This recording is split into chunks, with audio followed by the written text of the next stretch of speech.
I can't do it. Okay. We'll do it live. Okay. We'll do it live. F*** it. Do it live. I'll write it and we'll do it live. Thing sucks. It just gets me every time. Hey, welcome in. It's the Daily Puck Drop here on Friday, 10 a.m. Jason Puckett with you. Also, the go-to guy, Jimmy Moore, broadcasting from the Linebacker Lumber Studios. Contractors that got free deliveries. Everything from whole house packages to homeowner DIY projects. They've got the largest stock moldings in the Northwest. Give Linebacker Lumber a call, 206-782-3487. Visit them online at linebacklumber.com. Tell them Hugh Millen sent you, and you're going to get a discount. I'm meeting with Matt next week. We're going to go pound beers at the Sloop Tavern, a great tavern that's been there forever in downtown Ballard. Don't worry, it'll be destroyed soon for more condos and retail. But hey, I'm going to enjoy the Sloop Tavern while it's still there. But if you go to Linebacker Lumber, give them a call at 206-782-3487 and say, hey, I was told Hugh Millen painted the wall in the back. You would be correct. He did. Follow all the show and me on all the social media platforms, PuckSports on Twitter and Instagram, Puck_sports on TikTok, and, of course, on Facebook, PuckSports. Jim Moore, you can follow him on Twitter at Cougs Go. Also, sign up and join the Pucks Posse community membership. There is a link there on the QR code on your screen if you're watching on YouTube and Twitter. $5 a month. You get a 10% discount if you sign up for a year, $54. Benefits include exclusive content, live chats, supporting the continuation here of PuckSports.com, and buying Jim Moore another Cougar beanie. Jim, how are you on this Friday? I'm doing great. You ready for my ad read, Puck? That's right, because Jim Moore, he's got to sponsor himself every Monday, Wednesday, and Friday. Jim Moore, you are brought to you by... Yeah, I'm all nervous about doing this because you were making fun of me in that text exchange that we had. Oh, I'm not. Because I want to apply for Dave Sims' job. I know we're going to get into that later. Dave Sims taking over as the Yankees play-by-play guy. But you mocked the shit out of me and figured I'd have no shot. But listen to me, man. Sims is 71. He got hired by the Yankees, a premier organization in Major League Baseball. I'm going with, one of the lowest rent franchises in baseball with the Mariners, and I'm 67. So I'm 4 years younger than Sims. I think they should give me a shot. I think I'd be terrific. But you think I'd butcher it right out of the gate with the first pitch sponsored by... And then I would go, Craig Elo, it's the first pitch sponsored by, Hayden Holmes Amphitheater down here in Bend, Oregon. Have we gotten to the read yet? No, we haven't gotten to the read yet. All right, you want the professional take with the read or the unprofessional take or something in between? Well, they're the same, so go ahead. All right, let me have a sip of water here first. Okay, my Monday, Wednesday, Friday appearances are brought to you by BrightOwlLighting.com. I can get through that part without having to look at the piece of paper. But Bright Owl Lighting, you know why you want Bright Owl Lighting? Because you don't want to struggle with putting up those damn Christmas lights. You know what it's like. You're up on that wobbly ladder. You're trying to reach out over the gutters and get those lights up. You can never get them straight. But with Bright Owl Lighting, everything will be perfect. You can watch them while having a cocktail. They'll be out there in the wind and the rain and the awful weather. So give them a call. Professional lighting by expert installers. Bright Owl Lighting offers years of custom lighting experience to create your very own holiday lighting masterpiece. Their customers love the service, and you will too, residential and commercial. Get your quote, get scheduled, and celebrate. All right? Free estimate. Call them, 360-675-2034. 360-675-2034, or visit brightowllighting.com. Remember, this holiday masterpiece experience is only available in Island, Skagit, Whatcom, Snohomish counties. That was freaking good. That was excellent. That was excellent. Scale of 1 to 10. Hey, listeners, scale of 1 to 10. What do you think? 7.5, 8? Sound off. Yeah, on the chat, you can chat. How did Jim do? How did Jim do? Well, if Mike Salka's listening, he's going to be thinking, God, this is why I fired his old ass. That's what he's going to be thinking. Goldie Cobb says, can you read it in Craig Elo style from now on? Hey, hey, Chaz, Chaz, God, I'm thinking about, hey, Chaz, hey, I mean, Chris, yeah, Chaz, I forgot Chaz. Oh, you're State. terrible. You Bright are Owl a terrible person. Derek says at Bright Owl Lighting, do they take them down too? Yes, they will come and remove the lights, Derek. And they'll store them for next year. Yeah. Yeah. So there you go. Yeah. Oh, here's a good question. Does that mean spirited, making fun of Craig Elo? Hey, I'm sorry. Can I ask you a question? Can you ask Brian a question of Bright Owl for me, please? Sure. Do they provide lights or do you have to provide the lights? I'm not sure on that. Okay. I'll find out. Okay. That's all. Yeah. I would think they provide it, though. Nick says, I bet the sponsor wants to. Hey, screw you, Nick. Hey, Brian at Bright Owl Lighting, how much could I pay if you did push Jim off the roof? Is there a price for that? Hey, Nick Ritchie, he wouldn't have to push me off the roof because I'm a little shaky at 67 and I probably would fall off on my own. Hey, Nick says Nick gave you a 10. Or Sean did. Or Sean gave you a 10. Mike gave you an 8.5. 8.5? I think you got one. Dustin with a 6.9. Yeah, but that's above average. Yeah, that is above average. Yeah, not bad. Yeah. Let's see. Jeff's only sheep don't put up their own. You know what, Jeff? You're right. You're right, buddy. Sheep. I am a proud sheep. I'm going to put up lights, but just on trees and bushes. Yeah, hey, Jeff, I'm a sheep. I'm telling you. I'm telling you. I am a sheep. I'll freely admit that. Yeah. And Brian has offered to come down and help you out, Puck.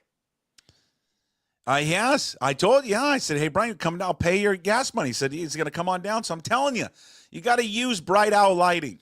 Okay, they're going to one-stop shop. They're going to help you. All right, we got a jam-packed show for you. We got Lofa Tatupu who's going to join us coming up in about 10:20. So about 13 minutes from now, we're going to get a quick preview on the 49ers. Lofa, this guy's doing everything, by the way. He's got a podcast. He's part of a brewery. He's part of a weed farm. I mean, I guess he can't call it weed farm, right? The proper now is Cannabis Farm. I mean, he does everything, this guy. And see, on this platform, we can talk about... Are you worried about me behaving myself?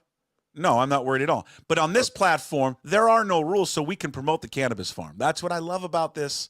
No restrictions. You can't do cannabis on radio? No, you can't. No, you can't promote it at all. But it's legal now. It doesn't matter if FCC doesn't let you promote it. Can't talk about it. I wasn't aware of that. But there are no rules here. Yeah, you can talk about booze, but you can't talk about marijuana. Yeah, whatever. The rules, not my problem. That's the radio problem. Where do you want to start first? You want to start with the Dave Sims story? Well, that seemed like the big story of the day yesterday. Yeah, Dave Sims going to New York. It's been long rumored that he was going to go take the job, take over for John Sterling, and then he ended up taking 18 years. I didn't realize he had been here for 18 years. 18 years Dave Sims had been here. I hadn't either, and I didn't realize the man he's replacing, John Sterling, 86. Yeah, he was old. Yeah, he was real old. Yeah. So I'm happy for Dave Sims. Class act, did a great job for the Mariners, but I admit to being surprised at how polarizing he appeared to be while he was a broadcaster here. Don't you think? Do you think all broadcasters are like that? You're talking about the comment section that was on the Seattle Times website, right? It would appear to be okay, Puck. Yeah, 214 remarks. The last time I looked at it this morning, and I want to say, and generally speaking, when people leave, you usually have just good things to say, and there were good things that were said about Dave Sims, but I was surprised at the number of people not only thought negatively about Dave Sims, but that they would actually say that when a person's leaving. It's almost like you don't do that. I mean, this isn't a funeral, but it's, at a funeral, you don't say crummy stuff about somebody. You just wish them well. And, well, you don't wish someone who dies well because they're done. But what do you think they would have wrote about? Like if they wrote a story in the Seattle Times about us leaving, do you think there would be all positive comments or there would be negative comments as well? No, because, the short stories they wrote when I got fired, the comment section were filled and littered with people saying, good. It was long overdue, and Yeah. all that kind of thing. So, Well, and so it there you just go. goes. It goes with the territory, doesn't it? Yeah, If you're it does. saying stuff on the radio or Yeah, TV, there's going to be people who like you and people who think you're the worst broadcaster in the world. I think a lot of people in this business and people that have been in the business for a long time, and even, someone that's starting off in the business, what you got to realize, and even when I was a young broadcaster, it was hard to grasp. Not everybody's going to like you. It's just the way it is. And I think for some people, it really, it bothers them, and it takes them a long time to get over that, because you want to be everybody inherently as people. You want to be liked by everyone. Everybody wants to be liked. And so when you're in a position where you're in the public, and then you have whether you got a voice for radio, this media, or TV, and then people or write, and people get to comment on your work, it's eye-opening for people that have never experienced that. Yeah, and we've talked about it before, Puck. You either want people to really like you or really think you suck. And yes, or not suck, but they hate you. You want love or hate. Middle. You don't want it to be in the middle. No. And I think I've mentioned this before, but if anyone cares and if anyone has missed it, the reason I got hired at 710, I was in the office of Dave Pridemore, my boss, who I absolutely love, fellow Coug, Dave Pridemore. He basically looked at me, he goes, you want to know why I'm going to hire you? And this was when I was on an interim basis working with Kevin Calabro. And he went over and he played voicemails for me that he had gotten. And every one of them said, God, you got to get rid of Jim Moore. He's awful. He sucks. I can't stand him. The next one, the same thing. The next one, the same thing. And he looked at me, he goes, this is why I'm hiring you. And yeah, I was like, really? I mean, I guess it's because you want to try and generate opinions from people. Because if someone, what you find in this industry, in media, if someone really hates you, for some weird sadistic reason, they will continue to watch or listen to you. Yeah, why is that? I don't know. It's something probably inherent in us as human species that we like pain for some reason. I think we want to disagree with somebody. We want to hate somebody. But the point is, you keep coming back. Remember we used to have a guy on the old radio, and I'm blanking on his name. He would text in every single day about how much he hated the show. Oh, you're talking about Blake Heath. Is that who it was? Yeah. Okay. Blake was always okay, but he would listen 24/7. He'd listen, and I just would, and he was not. There was a million of those guys, and I would just. It never bothered me because I'm like, he's still listening every day, checks in every day, so it works. It doesn't matter. I know. It's like on Twitter, when you have a bad take or something, somebody just rips you for it, and then I'll go look at their profile. It says follows you, and I'm like, hey man, there's a button you can hit where you can unfollow me if you want. So what do you want the Mariners to do? Now the obvious choice is to promote Gary Hill to everything. He's a proud Coug, a great alum. He's a great Murrow broadcaster, but that would be on the radio side. What are they TV side? Because Dave did both radio and TV. What on the TV side? What do? They just stick like Does Goldsmith just do all the games? I would make Ryan Roland Smith and Aaron Goldsmith the two I would have as the main broadcasters up there. That's what I would do. I don't know what Roland Smith works for MLB TV now, Major League Baseball. So I don't. But doesn't he still sneak in and do some root sports stuff too? He does, but I don't know how many games he'd be able to do. All right. Well, I would make him an offer and get him in there. I think Goldsmith and Ryan Roland Smith would be the combination that I would shoot for. Okay. And no offense to Mike Blowers, because he does a good job, but it was kind of mysterious that he disappeared again. I'm not sure if it was for health reasons again. I don't know what the situation was there. Yeah. And if it's for health reasons, you feel bad for him and you hope he's doing okay. But given what's going on with Blowers, not like I want Blowers to be replaced, but it seems like they'd be open to doing something in that area. And so, yeah, I'd go with Ryan. I love Ryan Roland Smith. Okay. I do. I think Goldsmith does a great job. So would you just keep Goldsmith permanently on TV then? I think so. Cause then radio, you got Riz and you would have Gary. I mean, you just have those. That'd be guys. Fine. Yeah. Go with Riz and Gary. Well, and you know what? And can we give Mike Curto some games, please? Can we just give him some games? I mean, he's been the Rainier's voice for God knows how long. I mean, well, I'd love to see Mike Curto worked in there, but I just, before the show started today, I was thinking, there've been chances for Mike in the past, and the Mariners haven't hired him. I'm not sure if this would be the time for them to do it now, and hopefully they will. Hopefully they'll consider that, because he certainly paid his dues down there in Tacoma.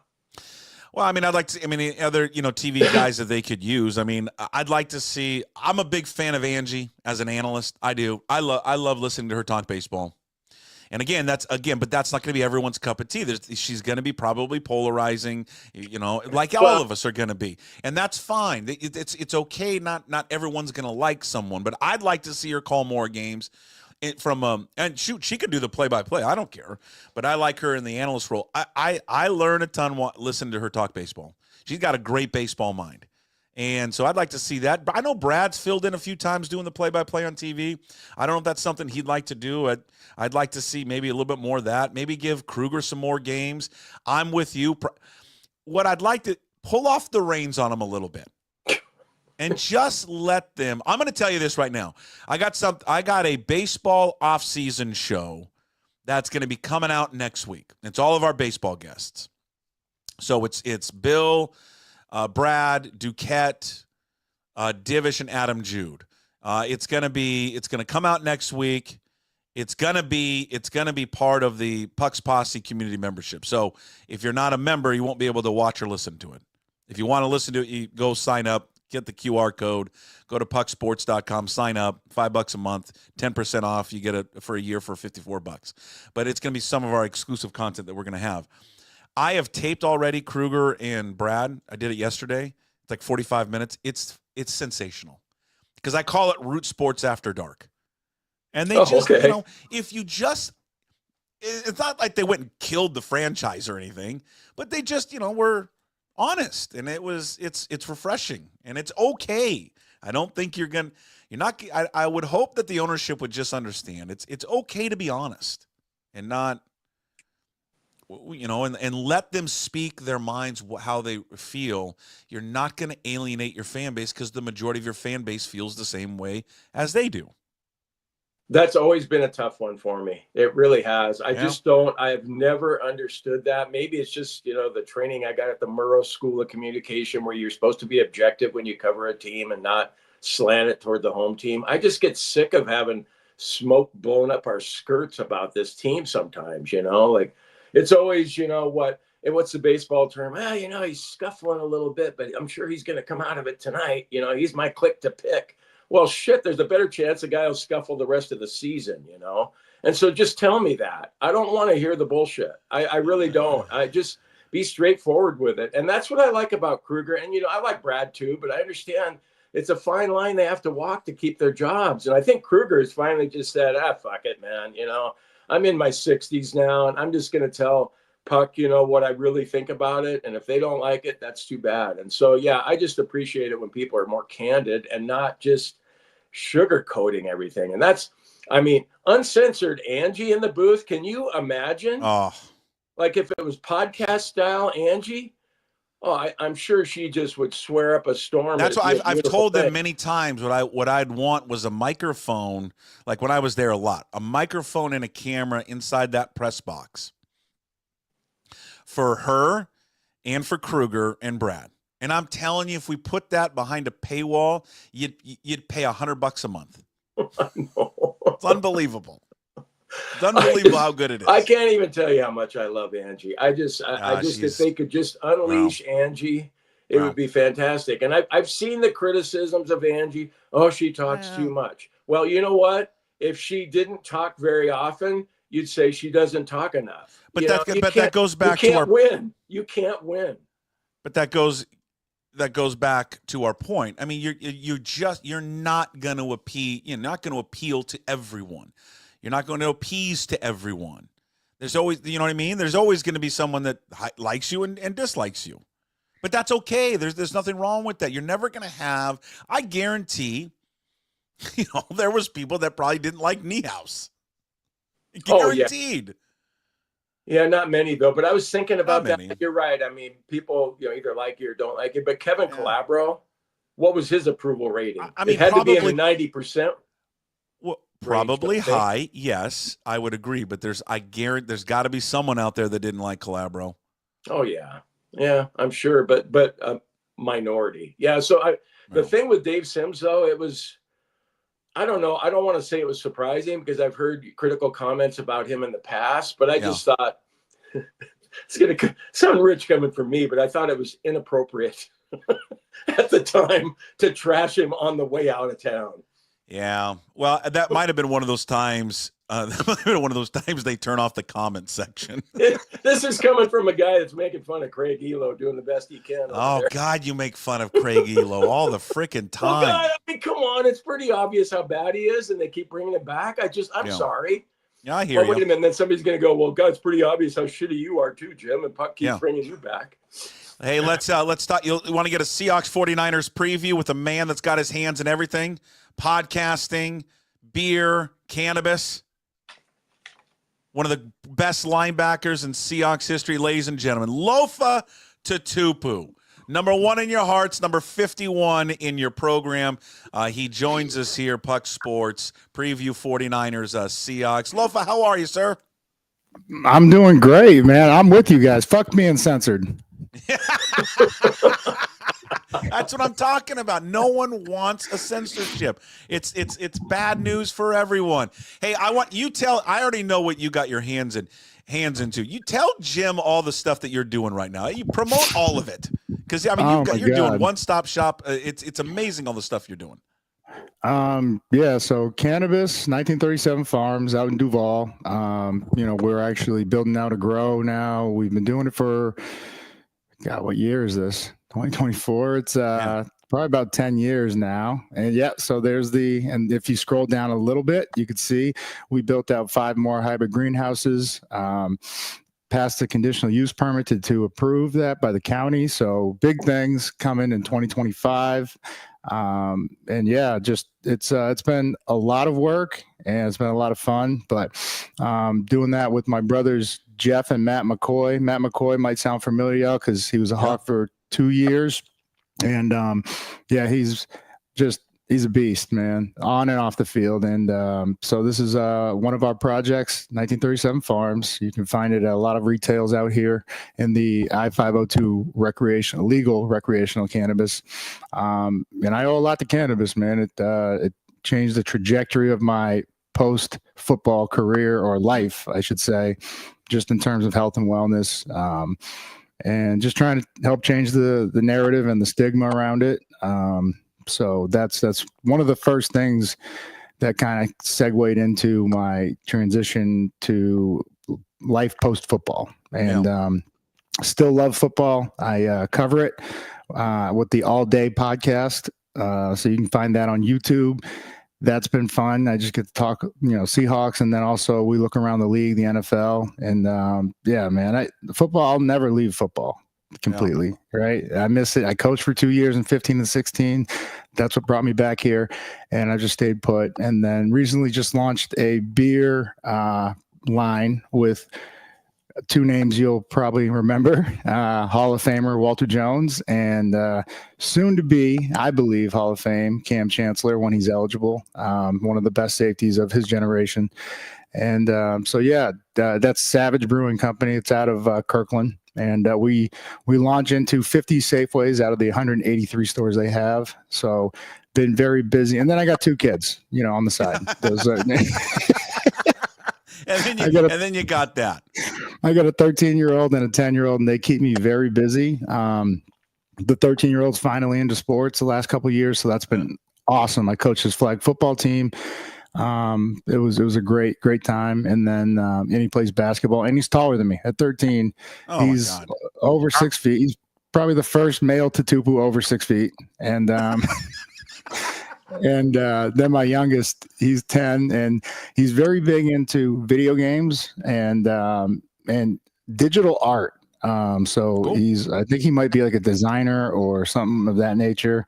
So we got him in a coding school, and it's the first thing I've seen him fully just, jump into and love. And so it's been fun because kids, they teach you things that you would never really develop a love or interest in, right? And so with my oldest, it's sports and music, and then with my youngest, it's art.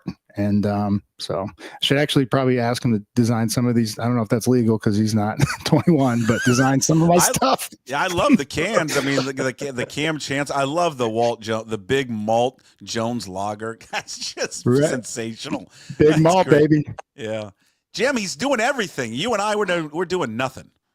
Yeah, I got a question for you, Lofa. It's not football related, but how often do you sample your cannabis products? Quite often. Yeah, damn right you do. I don't get high on your own supply, but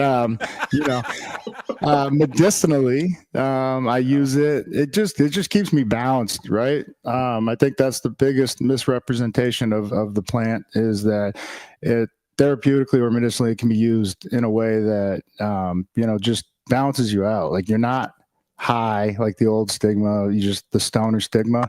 You're actually more focused and in the moment, and so that's what it does for me and why I'm an advocate of it. No, what do you have in the way of edibles? Because that's I'm an edible guy because I feel like it helps me sleep. It does. We need to develop a line. You need a kitchen, and so we're either going to partner with somebody in 2025, or we'll find a way to make a line of those products, because that's predominantly what I use too. I still play hoops. I played this morning, and the smoking is never going to be good for you. So it's hard to really stand behind a product. But I hear a lot of people come up and just because we do have award-winning cannabis, they tell me, "Man, I love this certain strain," or and so it's over 21. It's you're right to use the plant in any capacity or form factor that you want. That's great. I want you guys to both think about. I'm gonna surprise you with something here at the end, or just you've got to think about it for this weekend. I want you guys both to think of a top toker of the weekend for the Seahawks 49ers game. So just who you think is going to have the top performance, but we're going to call it the top toker. I mean, this is the stuff I come up with in the morning, guys. I mean, I don't know. You don't understand the brilliance that you're dealing here with right now. The top toker of the weekend. How about we just call it the highest performer? Or we could call it the highest performer. Because top toker, it's still feeding into that stigma, brother. But I like that. Well, I mean, it's old. I'm old school, though. I mean, I like to still call it grass. Can we call it grass anymore? I mean, geez, can we bring that call it grass? Yeah, you're damn right you can. I feel like even grass sounds better than marijuana, right? I agree. That's why I always refer to it as cannabis. Yeah, I got you. Hey, how surprised as a former linebacker, how surprised were you that, 9 weeks into the season, Lofa, they don't have their linebackers that they acquired in the offseason? I thought at least one. I thought Dodson was, it's like losing your quarterback midseason. If, the guy that's doing all the communicating and everything, but we had the bye week, and I guarantee you they went in there and they evaluated everything, not just the players, but themselves as coaches. And so it was shocking to me because I thought performance-wise, he was doing all right. We weren't excelling in the run defense, but that's not on one guy. But if they felt the change needed to be made, then, that's, what has to happen. What about that offensive line situation? I'm just curious, Lofa, about Abe Lucas coming back. We know it's going to be an upgrade, but he hasn't played for 11 months. I don't know what the longest was you were out with an injury, but what are the things you have to deal with as an athlete when you come back, both physically and mentally, when you've been out for so long?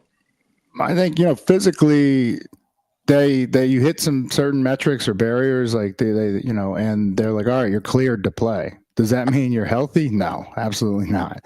And, the competitor you kind of comes out and says, yeah, I'm ready to go. But mentally, that's probably the hardest aspect to, will yourself to say, I can do this at a high level or a level that I'm accustomed to. And then sometimes it not going that way. I just remember I didn't miss a game until my fourth season, and I didn't miss many practices, anything. And then just the injuries just kept happening, and one little thing can trigger another injury. But the concussions were definitely the worst, and I felt like the game, speed wise was moving faster than I was used to, because, you know, even as a rookie, it was slow motion for me. And then when I came back, it was just like, shoot, shoot, shoot, shoot. Like things were going so fast. And I was like, damn, like it happens quick. Right. So getting mentally prepared just to, because if you're not practicing in full pads, it's hard to just go out there and be like, okay, I'm ready to go. Because at this point of the season, I think they're only allowed 10 padded practices once camp's done. And so you have to use those, you know, wisely as a staff.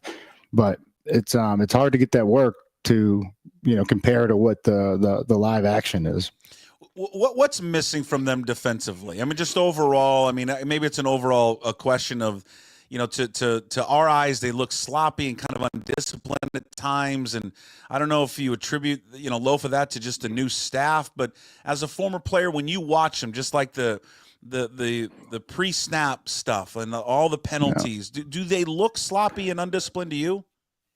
Yes. As a collective, I'm not even just talking players, but even staff wise, it's, you know, coming out of a timeout, we had a, you know, delay a game. How does that happen? You know?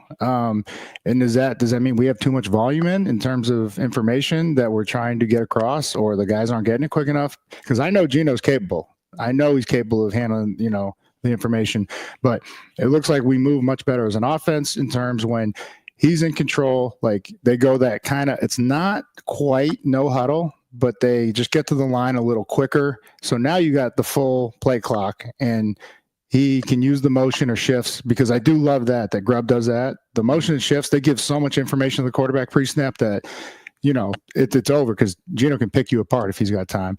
But then not having the run game, that's been brutal. And yes, it's because of injuries, but still, like, even scheme-wise, we got to work up to the second level. We got to get up to the linebackers and the safety and just give K9 and Sharps at least a hole or two to choose from. That's what I see everybody doing to our defense. So now if we flip it over to the other side of the ball, we got to be better communication. I don't see anybody talking pre-snap, you know, like, hey, this is a potential, or like, you know, even a combination of a coverage, like where, you know, you're in a difficult situation. And then the run game, you know, it's part assignment, it's part pride, like just attitude at some point. And I know, you know, people that have been listening to KJ on the All Day podcast, which he had me take over, sometimes you got to just check whoop ass and get downhill and just beat the hell out of people.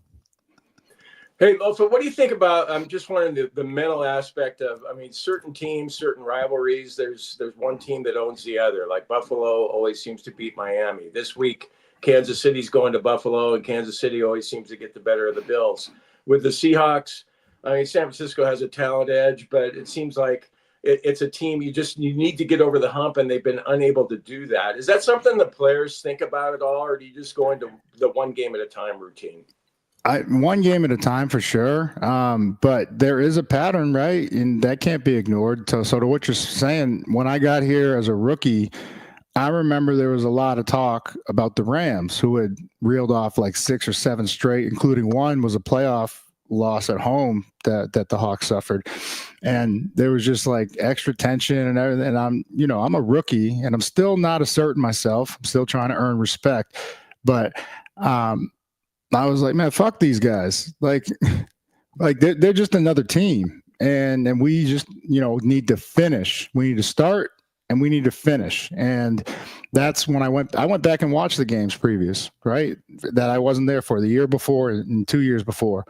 And just got a feel for their offense and everything. But and the thing that we got over the hump with them was getting the ball back into our number one offense's hands. So turnovers, right? Interceptions, forced fumbles. And those things went a long way, but it can creep into, you see it in certain matchups but I don't remember a team that just outright had our number when I was with Holmgren or Pete, for that 1 year. But yeah, there was a trend where like Pete owned Shanahan owned McVay owned Pete, and then we all owned the Cardinals. It doesn't feel like that anymore with the Cardinals, man. The Cardinals look good this year with Kyler Murray. Puck, I picked them. He is fully healthy, and he looks great. I picked them to finish last in the division, and they're top of the division. How do you I mean, if we had the answer for this, everybody would do it. How do you contain McCaffrey? How do you attempt to slow him down? Oh man, I mean, it's wild to say, put it in Purdy's hands when, you got Kittle, you got, even Jennings because Ayuk's gone and Debo out there. But, the easiest way to lose a game is just continually let them run on you. There's every time you put that ball in the air to throw it, there is a chance of something going wrong, a tip at the line of scrimmage, anything. And so but we have to take care of the run game. And I thought we looked good before the bye week, held them to 3.1 Kyron Williams. And that's a good offense. But we got our work cut out for us. Just, you gotta get bodies there. And that's also what I'm not seeing is just, it's like there's one guy there to make the tackle. Well, I need to see the swarm, just that competitive nature take over where no one's beating me to the ball. Hey, Lofa, I love kickers. I know I'm in the minority on that. I just think that they're very important to the game and a team's success. And yet Jake Moody missed 3 field goals for the 49ers. They were able to beat the Buccaneers anyway. And I guess it looked like Deebo Samuel was giving him a hard time there on the sideline. He choked him Just out. wondering, just in general, what did you see from players over the course of your career, the feeling they had toward kickers? I used to work with Dave Wyman, and it was like, oh, kickers aren't real football players, but they do have a football uniform on, and they are very important to the team's success. Yeah, they've come a long way since Wyman's time. And we had Josh Brown. We never had to worry about a thing with Josh Brown, especially if it was a game winner. I've never been in that situation. But I don't think Debo said anything. All the reports that came out where he said, "Hey man, lock in." And that's not something you should take offense to, right? Because I'm sure after the first or second one, he went up. We're talking 3, right? They weren't short kicks. I'll give him credit. And Moody has been dealing with injuries all season. But you go over and you just, you give him, tough love. And if you can't handle that, I do like that. Was it Tabor is, I think his name, the long snapper had the kicker's back, so that was cool to see. But when it gets to pushing and shoving, it's like, man, he didn't really say anything offensive. We got to, these are crucial points. This could be in a division that there's one game separates each team from 1 to 4. These are crucial, plays, and we don't want to be looking back oh, we should have had this, or we should have been in the playoffs, or we should have had home field advantage, right? Those are things that you will agonize. I didn't think it was much, and it was cool to see a young player. I say young, but Debo's been in the league for about 6 years now, or whatever. Actually take a leadership role, because you don't see that a lot lately, where a guy's not calling someone out, but saying, "Hey, man, what are we doing? What are we doing?" So, yeah, I'm good. That was my take on that one. Before you go, you got to do. So, you like the highest performer of the weekend or top toker? Highest performer, please. All right, I'm gonna let you go first. I want you to predict your highest performer of the weekend, courtesy of 1937 Farms, family-owned, operated craft cannabis tucked away in the beautiful foothills of Snoqualmie Valley. 1937farms.com. What do you got? All right, offensively, I'm going to go with. I'm going to say JSN continues his hot streak, and I think. In the absence of DK, he's earned a lot of trust with Gino. And then defensively, I'm gonna go Spoon. This is gonna be his breakout game. He's close to getting those fumbles out. And just for you, Jim, I'll go with Dixon. He is a weapon, and he can flip the field. So special teams, those are my top performers. Okay, you went all you're assuming 3. I like punters too, huh? Oh, it's a kicker. They kick the ball. But you're right. Jim, I assumed. Jim, who's your highest performer of the weekend? Who are you banking on? Well, I'm going to go with Geno Smith. I think Geno's going to have a big game. I think he's going to be okay down there, and I'm hoping. Actually, I'm not expecting it, but I'm hoping for one. Lofa, I'm surprised about the point spread on this game. The 49ers are only favored by 6.5, and you look at it and you're thinking, man, they got McCaffrey back. They own the Seahawks. They're playing at home. Why is it only 6.5? Yeah, that's puzzling. I didn't know that. Yeah, that is weird. Interesting. Yeah. Yeah, well, yeah, Jim and I are degenerate gamblers. We'll figure that out later. Why the spread's only 6.5. Puck, who's your highest performer? Well, you stole mine because I was going to go with Witherspoon. Okay. So, God, I don't know. I like the Michael Dixon pick though. That was the good. Dixon one's good. God, I want to be different. He averages you know 60 last. He's 2 weeks ago. unbelievable. Although I don't like all his tattoos. It doesn't look good on him for some reason. I don't know why. Well, it looks good on you. It looks on you. There's something different about the when their tattoos are colored on white guys. It doesn't look good. It just doesn't. On you, it looks great. He's Australian, right? Yeah. Well, yeah, that's true. Come on, Lofa, give me shit for that. That's not. He's because he knows I'm right. Right. Hey, you're entitled to your opinion. All right.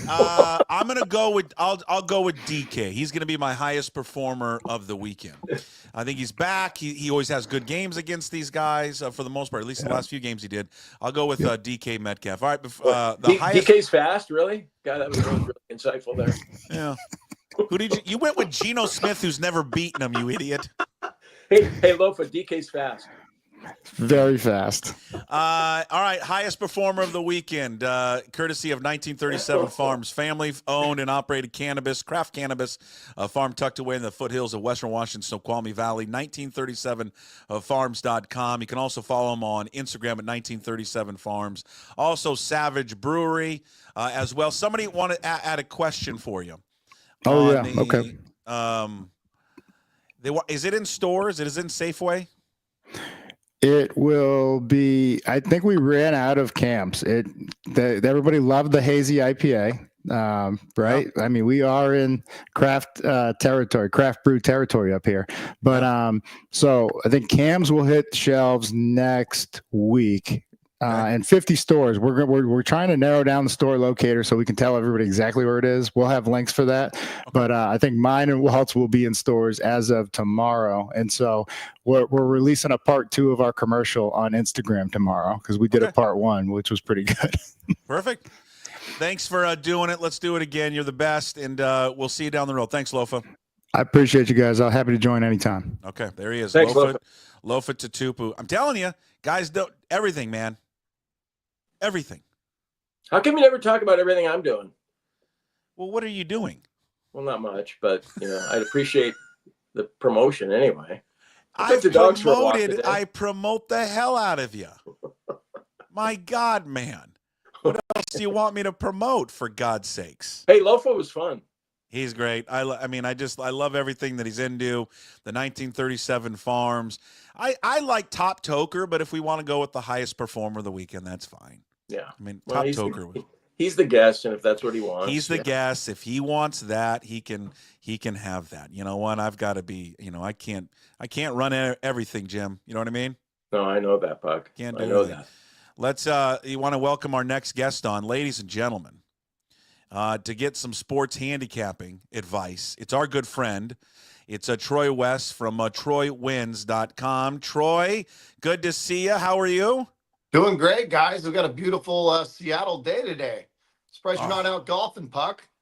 Well, working, Troy. And I'd love to go play golf, but I'm getting over the flu, and I feel like crap. But you know what? I feel a little bit better right now because we're talking to you, and we're going to talk gambling. Before we get to all of our picks this weekend, but God, you know what? It would be nice to go play golf today because these last 4 days were miserable. 40 degrees. It's dark at 4 o'clock. It's pounding rain. Brutal. Absolutely brutal. Tell everybody about the website, what they can find if they go to TroyWins.com. Yeah, go to the website. We're doing a special right now. 7 days, $7. It's the best bargain out there. We cover everything. We'll even have a pick for you guys tonight on the Tyson Paul fight. We cover UFC, college basketball, college football, you name it. We cover it. It's not just me. It's a group of guys putting their heads together, putting out quality picks each and every day.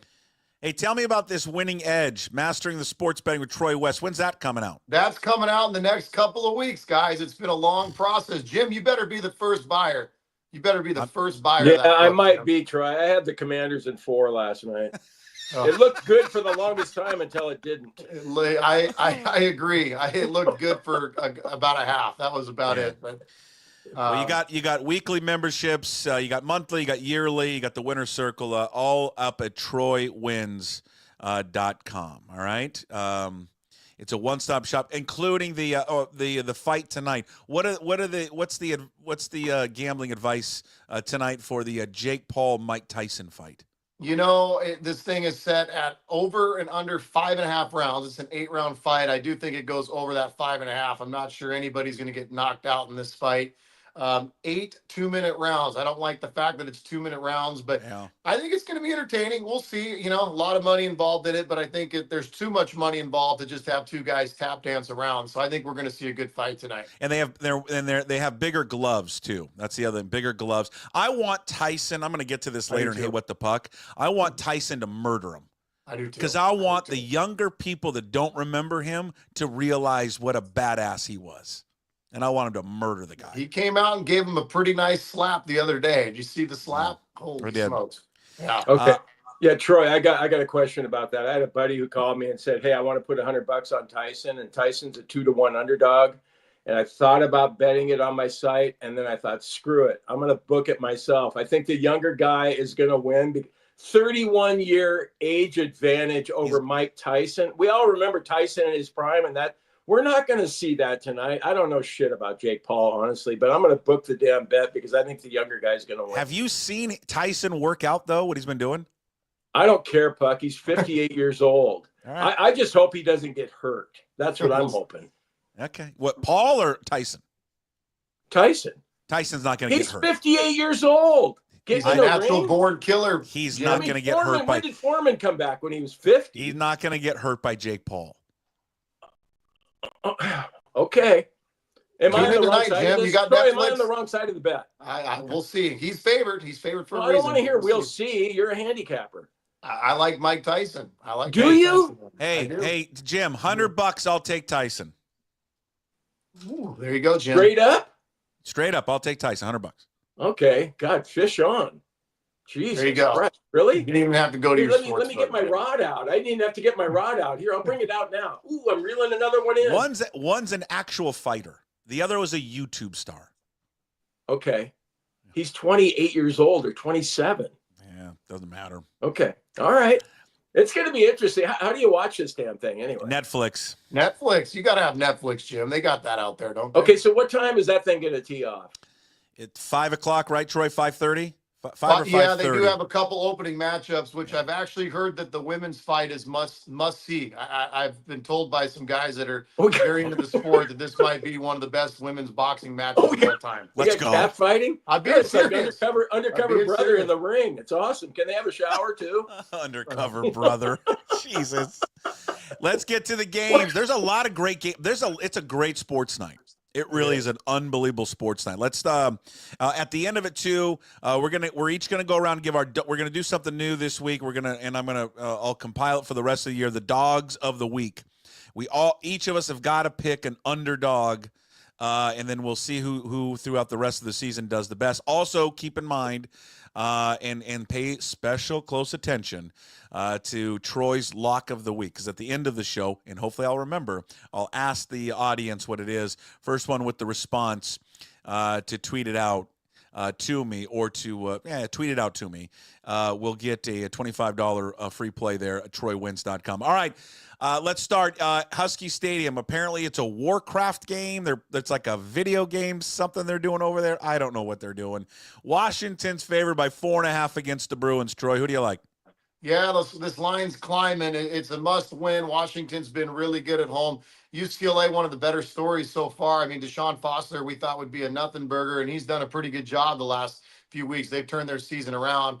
I've been telling you guys, tail these unders. I like the under tonight, but I'll take Washington minus the points. I do think they get the job done. I don't like the fact that it went to 4.5. I liked it a lot better when it was at 2.5, 3, but I'll take Washington. I think they win this game. 21-14 type of game. I'll take Washington. Well, what's the over-under total on the game? I think it was at 46 last I saw. 46. So, okay. Yeah. Okay. All right. The next game we got here: Colorado hosting Utah. The Buffaloes, Coach Prime, favored by 11. Troy, we need Utah to win outright so the Cougs can make the playoff. Gosh, Utah's been a disaster this year. I think they're on their fifth quarterback at this point. They cannot move the football at all. Colorado gets enough offense going. They've got a lot to play for at this point. They can still get in the playoff. They may win the Big 12. They're going to be favored in their final 3 games. I like Colorado at home in this one. Not enough points. I like Colorado 28-13. Give me the Buffaloes. Okay. Wazoo, this scares the freaking life out of me. I have been nervous about this game all week. Jim thinks I'm crazy. I probably am. This game makes me so nervous because of the quarterback and the weird offense and the weird defense, and you're playing down there in it's an altitude. It's going to be cold. I don't know. I'm not going to feel good about this game tomorrow. This line is dropped. The Cougs favored by 10 against New Mexico. Who do you like? Yeah, I definitely didn't like it when it was at 13.5. That's a lot of dropping. I couldn't believe it, but I will take the Cougs. What's the total? This one's damn near 70 points, I think. I'll take the Cougs. I wouldn't have taken it at 13.5, but at 10, I think it's more of a favorable number. New Mexico does not have a good defense. I think this is another come-out party for your boy Johnny. Give me the Cougs 41-27. I like the Cougs. God, do you like Johnny football there, Troy? How fun is he? He's been, come on. I won't. Let's not get on a Coug tangent here. Let's not do it. Oh, let's not do it. Are you still mad that he single-handedly destroyed your football team? Let's not do it. Let's not do it, guys. 3rd and 20. Remember that play? 3rd and 20. Scheduled. Hey, that Steve Belichick NFL defense is going to stop him on 3rd and 20 quarterback draw. Unbelievable. All right, Troy. I'm going to help you out, Troy. Let's move on to the NFL. There's 2 great games. The first of which is Baltimore at Pittsburgh. The Ravens are favored by 3, but look out for Russell Wilson because the magic has returned, Troy. It has returned, but I think he runs into a buzzsaw. Baltimore is the better football team. Pittsburgh's playing great under Russell. There's no doubt about it, but I like Baltimore. I think this is probably the favorite to win the Super Bowl right now. They're starting to click on all cylinders. Give me the Ravens in a big way. I think they win this one 31-21. Yeah, look at Joel checking in on the chat. Troy on a heater. I won my last 3 bets on his recommendations. That's what we're talking about, Joel. I like it. Hey, we have been on. I think we're about 6-1 on the locks of the week, or 5-1. Let's go, man. Love it. Seattle taking on San Francisco down in the Bay Area. Niners are favored by 6.5. Who do you like? I like the Hawks in this one. I would buy it up to 7.5. It's a good opportunity to buy points when you're at that 6.5 number. I would feel pretty darn good having the Hawks plus 7.5. They're coming off the bye week. I think obviously DK should be back in that lineup. He makes them much better. They've obviously made some bizarre moves on the defensive side of the ball, but I think they keep this game close. I don't think they win. I think the Niners win 28-24, but if I could get 7.5, I'd take it. I would buy a point and get the Hawks up to 7 and a hook. I'd feel pretty good about that. Troy, let me ask you about that, though. Puck and I both think that line is low, that the 49ers could possibly win by double digits. They've owned the Seahawks in the series. So why do you think the line's at 6.5? I mean, coming off the bye week, DK's been huge for them. They looked bad without him in the lineup. I still think it. You want to call it a rival game, call it a rival game. I think the Hawks keep it close. I do. I think the Niners haven't looked great all year long. They squeaked by again last week. They just haven't looked good. They really could have lost that game to Tampa Bay and been sitting at 4-5. So I think this is a close football game. All right, go ahead, Puck. Wait, is it my turn or your turn? Oh, it was my turn, but go ahead. It's your show, though. I don't get. No, you go ahead. Go ahead. You need. Yeah. Okay. You need more reps. The other game of the week in Buffalo. Let me try and sell it here. I don't know how you would have sold it. The Bills are favored by 2 over Kansas City, but boy, Kansas City sure seems to be the team to beat because they haven't been beaten yet. Yeah, you hate to call a team lucky that's 9-0, but they've had 4 games that they really could have went the other way. I like Buffalo at home there. Josh Allen needs to get the monkey off his back. He's yet to beat Mahomes. I think he finally gets it done. They've been playing great football. Amari Cooper will play this weekend. Let's do it. I like Buffalo -2 here. Okay. God, there's some great. God, the NFL schedule this week is great. Just is. It is just a fabulous NFL schedule. So much drama and great games. All right, pay attention, audience. Troy, your lock of the week is? We're going tonight. This is a weird one. but I love it. Arizona -1 at home against Houston. Brett Brennan's team has been not good this year. They are sitting at 3-6. They've got a bad Houston team coming in. This is must win for these guys. They don't want to fall to 3-7. Noah Fafita finally gets a bad defense. Give me Arizona -1 tonight in Tucson. This team's much better at home. I like them to steamboat Houston. Give me Arizona -1. 42-24. Arizona -1 is my lock of the week. Okay, everyone got to remember. We're going to do remember that. And then also let's do our dogs of the week. Each one of us has got to take an underdog this week. NFL, college. Who wants to go first? Jim, you want to go first? Yeah, sure. I'll go first. I'm going to go with San Jose State getting 14 at home against Boise State. Yes. I was looking. Well, I was at the game when San Jose State gave us all we wanted. We somehow emerged with a double overtime 52-50 victory or whatever it was. But different team at home. They're 4-0 there in San Jose, 6-3 overall. Boise State, I think Vegas is inflating the line, and for good reason with Ashton Jenney. But I still think getting 14 at home with San Jose State is the way to go. Is it 14 or 14.5? What'd you say? I had it at 14. Okay, 14. I like that. San Jose State's a good football team. That made my official card, Jim. I could hire you. That is a pick Hey, that I will have. I'm money on this available. weekend. I'm available. Okay. Unless the Mariners hire me to take over for Sims. Yeah. But, Yeah, that's right. We got to hold out. That's right. We got to hold out for the Sims live, the Sims radio gig, which Jim's going to get. The new voice of the Mariners. I'm going to go. My dog of the week. I'm going to go with ASU getting 7.5 against Kansas State. Give me Dilly Ball. I love that coach, man. It's because you want that to happen for our playoff chances. Well, yes, but that guy is like a year removed from college and doing beer bongs and smoking weed out of a beer can. I mean, the guy's crazy. Give me Dillingham and ASU plus 7.5 against Kansas State. All right, Troy, what's your dog of the week? My dog of the week, we're going into Pittsburgh. Pittsburgh's getting 12 at home against Clemson.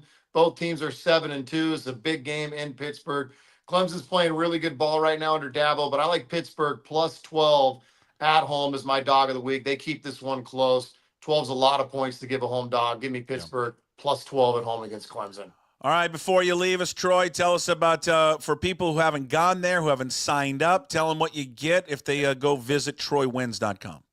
Yeah, there's no upsells, no gimmicks. Everybody gets the same plays. We've got a great unit system that we use. We cover everything, guys, all sports. It's TroyWins.com. We're very affordable. Come take a look. If you're not happy with the service, we'll give you your money back. No questions asked. It's TroyWins.com. We're on Instagram. It's Troy West. We give out free picks. We do contests, all sorts of cool stuff. It's TroyWins.com. All right, Troy, happy gambling to you, and good luck to your puppies tonight.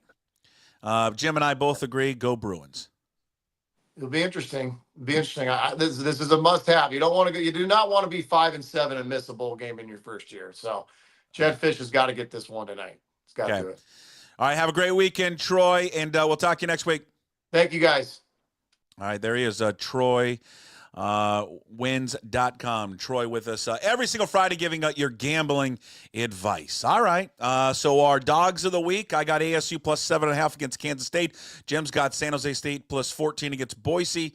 And Troy's taking the Pitt Panthers plus 12 against the Clemson Tigers. And remember, at the end of the show, I'm going to ask you what was Troy's lock of the week. First person to tweet me it when we call it will get a free play there at TroyWins.com. Yeah, Puck, I like my dog of the week, but I want Boise State to win. We need Boise State. Well, we need Boise State to win. Yeah, we need Boise to win. We need Notre Dame to lose. We've gone through this exercise. Washington doesn't matter anymore because of the shellacking they took against Penn State. You're going to need chaos in the SEC. I said there's no way they would take a 3-loss SEC team. I was wrong. You were right about that. Yeah, they will. So we need chaos to happen in the SEC. I don't know. I mean, listen, it's a fucking longest long shot in the world, and that's okay. But at least there's like a percentage chance, and I find that fun. No, it is fun, and let's keep the thing going. I understand. I was just giving you and Sorensen a hard time about worrying about New Mexico because we're not the same team on the road. Not many teams are, but it scares the And shit so, out yeah, of me, you man. look at that, favored by 10 tonight. I'm sure it's still going to be a ball game either way in the fourth quarter. And you've got me scared of their quarterback a little bit. I just don't like it's a unique offense, and again, maybe their defense. It's a unique defense. It's weird, but I'm telling you, this quarterback. Maybe I'm worrying about it way too much, and I shouldn't. It's just you know me, I haven't liked our defense all year. Like I just you don't haven't. like But hasn't it improved a little bit? I mean, yeah, but it still gives up big plays. It does. I mean, if that quarterback last week was better, because he was terrible, he was awful. That quarterback. I mean, if he puts passes on those wide receivers, Jim, there was guys running wide open. They were, and so I don't know. I know they get like some great grades with their pass rush. David Gusta has like a PFF has him one of the top pass rushing interior linemen. I really just honestly don't see it. And so I don't know. Well, no, I know. I want to be wrong. And as Coug fans, we agree with people who talk about our schedule. We wouldn't be 8-1 if there was still a Pac-12. We just wouldn't be. But we just want to have our fun. Let us have our fucking fun, man. It's been a shitty couple of years. Let us have our fun. You know it's going to be fun. And we also understand that if we get into the playoff at number 12, we're probably going to get our doors blown off. We're going to pull off a shocker. We understand all of that, but we want to just have some fun in the meantime. Great basketball game tonight for people who want to watch high-level basketball, not teams that struggle against SPU and have to have a second-half comeback. You know, we have actually a real good. Shout out to Jackson Napa, SPU, though. Yeah. One of Mikey and Stevie's best friends. He had a good game for SPU in that one. God, they led by 11 in the first half. God, what embarrassing. They paid $3 million for that one dude. $3 million. Which guy's that? The Osabor guy. $3 million for him. That's like what they paid Penix. Yeah. I mean, okay. Is he not that good? No, he's good, but he ain't $3 million good. He does not. All right. Cougs tonight against Iowa. This is going to be a barn burner. 5:30 on Fox, or excuse me, no, on the Big Ten Network. Two of the best offenses in college basketball. They each average over 90 points a game. Cougs are at 93. Iowa's at 91. They each have 6 guys that average double figures tonight. This is the best first test for the Cougs. We'll see how they stack up against usually a pretty good team out of the Big Ten in Iowa. Ken Palm's got them ranked 44th for what it's worth. Cougs are ranked 92nd in the Ken Palm rankings. But the over-under tonight, the total is 170.5. 170.5. I'd take the over. They're gonna. Each team could maybe score 100 tonight, so it'll be a fun basketball game tonight. Fun test here for the Cougar hoops team to see maybe just how good they are. They've looked good in the first few games, but they haven't really played anybody. Yeah, first road game though. I thought Bradley was a good test for him though, and we're getting 5.5. I've already bet on it. What the hell? I mean, take 5.5. So that suggested it should be a good game anyway. All right, you ready? Before you leave, and we get Chris Egan on. I see him. He's in the waiting room, ready to go. He'll be there any moment. How about Friday voicemails? We do voicemails every Friday. We've got appearance. You're already smiling. We've got someone questioning election results. A take on John Mateer. Rodney Dangerfield has checked in, and Greg Bell has checked in. Friday voicemails. Enjoy. Now, Puck, are we positive that Jim and his wife aren't experiencing a heavy dose of TDS, Trump derangement syndrome? I mean, ever since Tuesday night, he's been MIA. Here, I got a comment on keeping Mateer. We could probably pay Mateer to stay, but what about enough money left over to build like a $1 million offensive line? Because good offensive linemen are going to want money also, or money to build a good defense. I think that's where Cam Ward left and went to Miami. He actually has now a $1 million plus offensive line, a couple $1 million defense. He has a $1 million running back. I mean, how are we going to be able to build a good team around Mateer? Hey, Puckett, Jim, okay, all right. Rodney here, how you doing? All right. Oh, boy, do I know what it's like to be a Coug, you know what I mean? I mean, no respect, all right. Oh, yeah, you know, in the committee, the playoff committee, all right? No respect. Line number 18, we should be higher. I guess nobody cares, you know? It's like my wife. I said, honey, why don't we have more sex? She said, you like the Cougs, you know? You're only on in the middle of the night, and you're usually at the Coug having a beer. Okay, all right. Okay, go Cougs. Hey, this is Craig Bell. Hey, Armstrong. Hey, and Chris Kidd. Hey, I've never been Armstrong. Hey, Chris Kidd. I just wanted to say, maybe, but we got your show.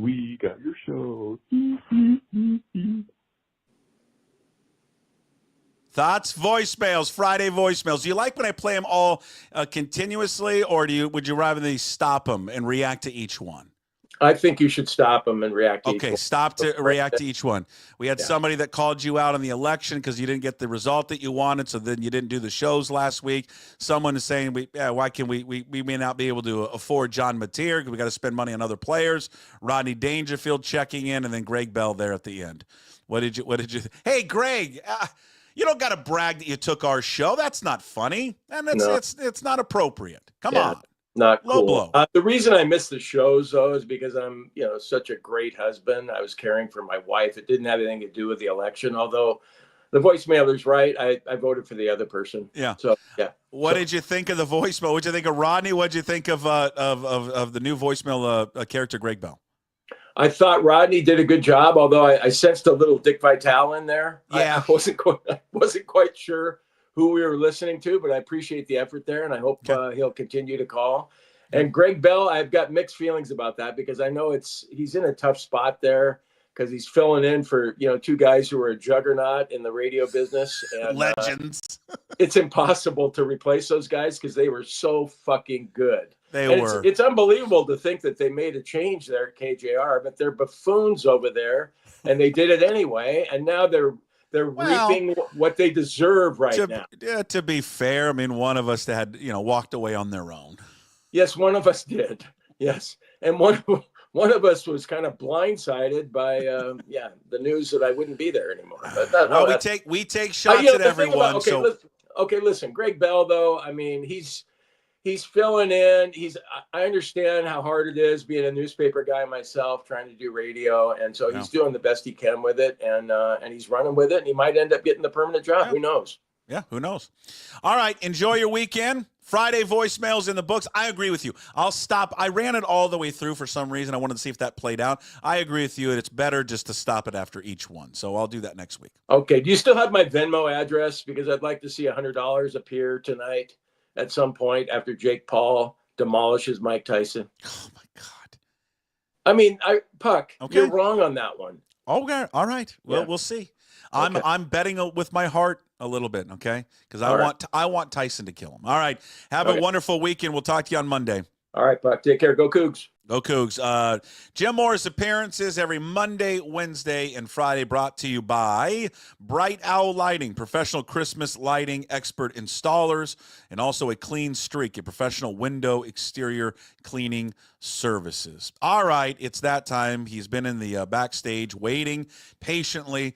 It's Chris Egan from King 5, his Friday weekly visit, all brought to you by Fat Zach's Pizza, 3 locations in Sumner, Puyallup, and South Hill, home of the original No Big Deal Pickle Pizza. Book one of their 3 food trucks for catering, birthday parties, graduations, corporate events. Find Fat Zach's Pizza on Facebook, Instagram, and fatzachspizza.com. Follow Chris on Twitter and Instagram, Chris Egan 5. All of his work up at king5.com. You know what we need? We need a voicemailer on Friday voicemails to do a Chris Egan. That's what we need.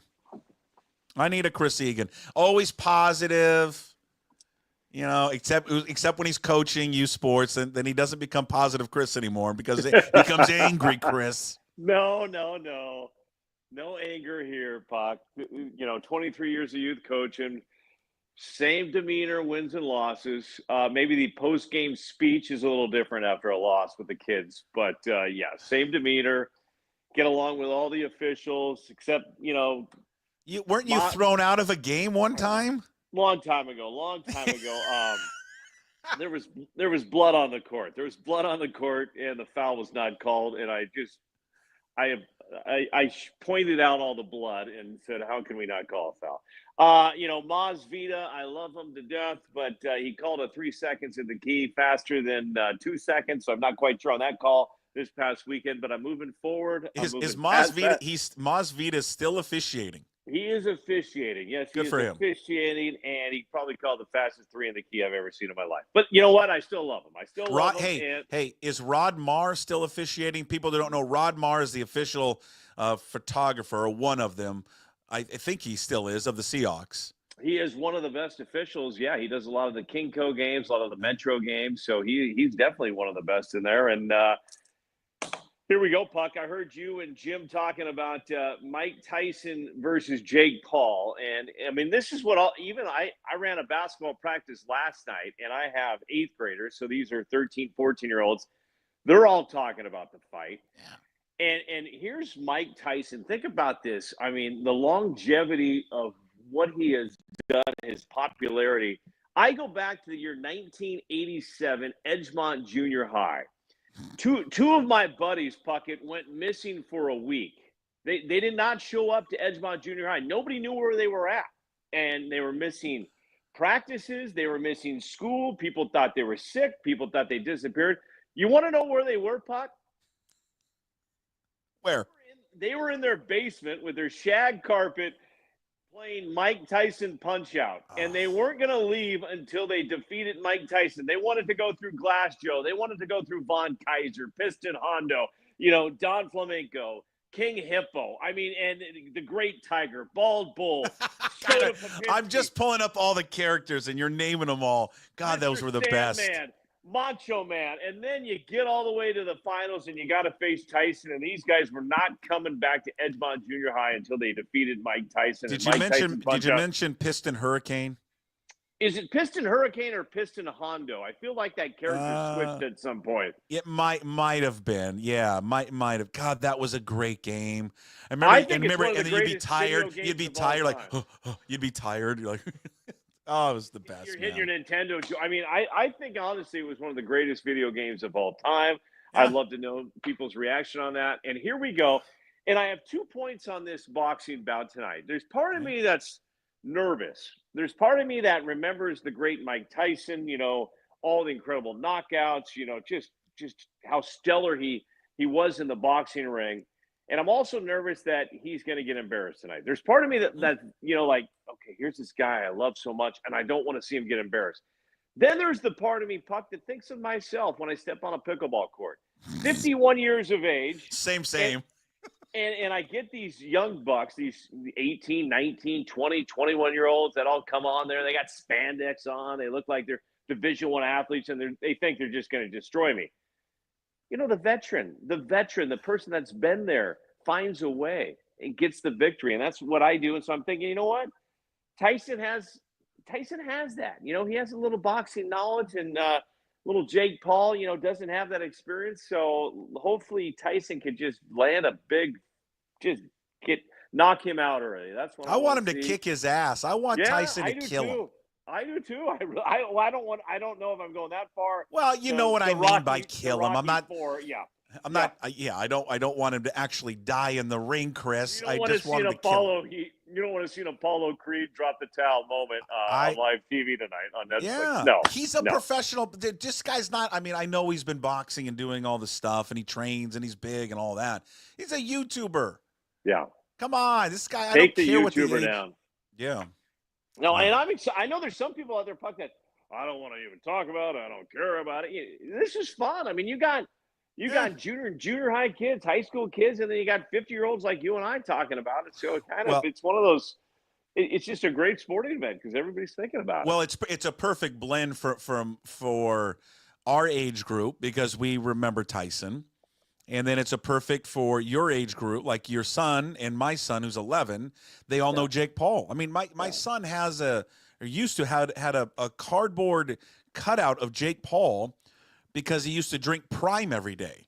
Yeah. And so he would go to the local, we have a little, little bodega corner store by our house. And he went there so much that and his buddies went there so much to get Prime that Prime, they're like, oh my God, you guys are selling out so much stuff. So, the distributor was like, here's like all this free stuff. And he handed it out to all the kids because they're like, you guys are you're buying so much of this. They don't drink it so much anymore. So they're into it because they're into Jake Paul. And the only thing I regret when I hear about Jake Paul and Logan Paul is that Puckett, too bad there was no YouTube or TikTok when you and I were in high school and junior high. And too bad you and I didn't go to the same junior high and high school because we'd be billionaires because we would have done this a long time ago. I mean, we could have acted like idiots every day after school, riding our BMX bikes through the trails, taking jumps, doing all that because that's what we did, but we just didn't video it. So unfortunately, well, it's kind of hard to have the big camcorder on your shoulder. Yeah, I mean, yeah, and then you got the VHS tape down here, and then you got to go VHS to VHS editing, which was not easy, but just too bad, Puck. You and I, we could have found Uncle Jim Moore out there. He could have helped out the show as well. We'd be billionaires. Wow, we would. We've missed our calling. Hey, what'd you make of the big news this week? Came out yesterday. Old Simsy, Dave Sims, leaving Seattle and headed to New York City. For people who don't know, is the new radio voice at WFAN for the Yankees.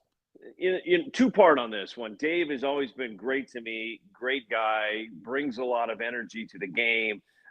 And good for the Yankees, good for Dave. This is a huge opportunity for him to be broadcasting, arguably one of the greatest organizations of all time, the New York Yankees. I mean, what a step up for him. We're going to miss him in Seattle.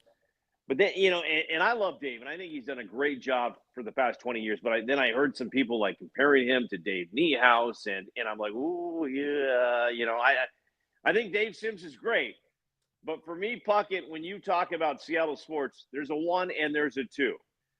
There's Dave Niehaus and there's Kevin Calabro, and everybody else kind of falls under those two, in my opinion. I mean, I've listened, I've watched a lot of sports over the years, and I think, for my money, I think Dave Niehaus was the greatest painting a picture broadcaster for local of all time. And then for me, Kevin Calabro, loved his energy, but I loved his ability to ad lib and just create moments and also paint that picture at the same time, and just the phrases that he came up with. I mean, there's so many broadcasters, and you hear them kind of using the same phrase over and over and over again, which is great. But, I mean, Calabro could go a month, and you would hear just so many different phrases for him. So this is not a knock on Dave. This is just a compliment that when you're talking Seattle sports, in my mind, it's Niehaus, Calabro, and then there's a bunch of great broadcasters and play-by-play people, but those are the 1 and 2 in my opinion. I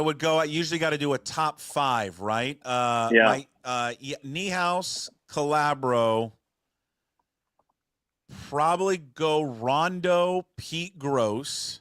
Yeah, I didn't listen to a lot of Pete Gross back then, so I can't. I mean, I've heard he was phenomenal. Touchdown Seahawks! Oh, yeah. God, it was just, Craig DeLarge, touchdown Seahawks! Oh, it was the best. He was so good. He was so good. 5th one, now I'm just trying to, got to give me a second on that one. Yeah. I mean, I don't consider Keith Jackson a local because he did national games, so he never had a local team. So I've never considered Keith Jackson, even though, What about Matt Stretch Johnson, early Sounders? Early Sounders, I mean. Shout out to Stretch. Right there, I mean, you nailed it. You went Sounders, and I think we did have him for a few years. You've got to put him in the top 5, Arlo White. Arlo White was real good. He was real good. We saw Arlo and Ted Lasso, and it was Arlo was kind of where he got his feet wet. Yeah. In Seattle with the Sounders organization. Then he got that big contract. I think it was with NBC doing the primetime European game. So, I guess you have to. Arlo was one of the best in the business for soccer. I think you have to throw in. Oh God, why am I blanking on his name? God darn it. Bob Blackburn, thank you. Dick Fane. Oh, Bob Blackburn. No, yeah, Dick Fane, Storm Games. Steve Sandmeyer, University of Washington women's basketball. Yeah. David Locke, did he do Storm games too, or was he? David Locke did some Storm, and then did when the Sonics went over to the Truth. You know, I he would did a tell little you bit of the that. Well, what Kraken, Bob? I mean, we were forgetting Bob Blackburn. Yeah, Bob Blackburn, obviously. You know, that was the old school days of just. I don't remember him and... as much, just because it wasn't, you know. But I mean, I do remember him, but I was more of Calabro. And the thing with Calabro was he was the perfect announcer for that team. For that, 100%. You know what I mean? For that team, that era, that the scene in Seattle, it was in your face. It was loud, right? The music scene, the culture scene, and then that basketball team was loud in your face. And then you had the perfect, broadcaster, for that, along with Marcus Johnson. And to compliment back to the original, why we started talking about this, Dave Sims. Dave Sims can do baseball, and Dave Sims, if you've listened, can also do football, and he does it very well. Yeah. Calabro showed us that many of these play-by-play announcers are built just for that sport. And you said Calabro was perfect for the NBA, perfect for the Sonics, and perfect for the Blazers.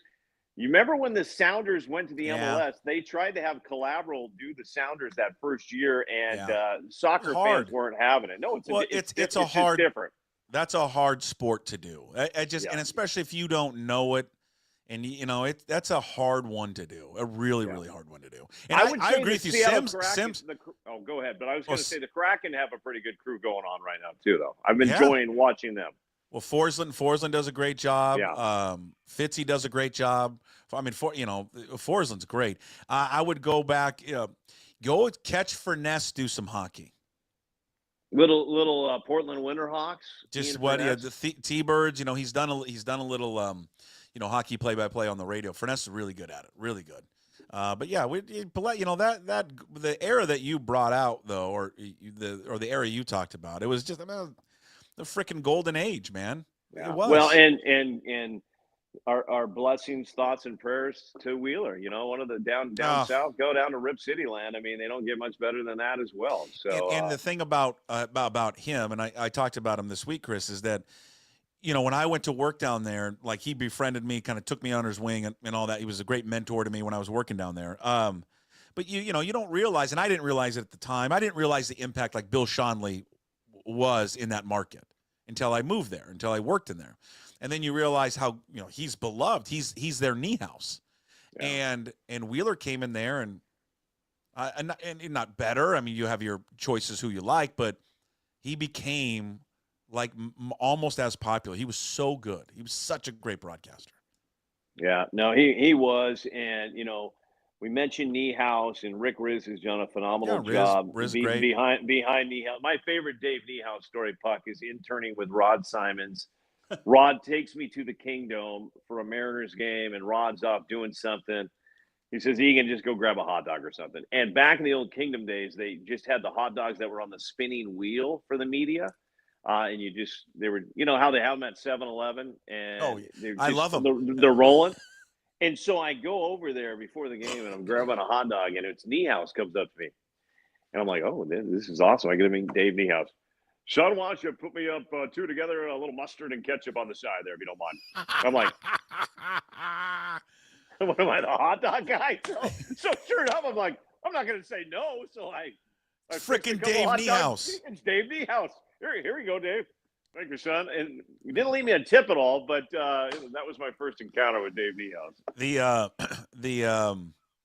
God, I used to love going down to spring training. We would sit in Ron Spellacy's office. Remember old Ron Spellacy? Oh, was yeah. the traveling secretary for the Mariners. First of all, he was a great comedian. Dave Niehaus had some of the best jokes, but they weren't PG. No. Jesus, man. It was so good to sit here and have him tell jokes.